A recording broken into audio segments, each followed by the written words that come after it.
Go ahead and kick it on.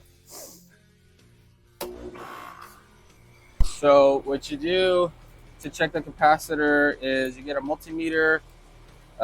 You check amp draws on the perm here, which is going to be this blue wire.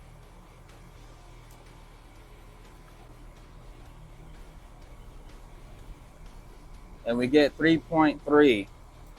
That's how many amps that compressor is currently pulling off of this capacitor. I'm going to write that down.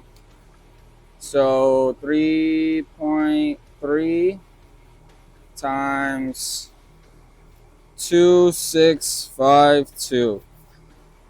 And then you're going to divide it by the voltage. And I'll show you here how to get the voltage in just a second.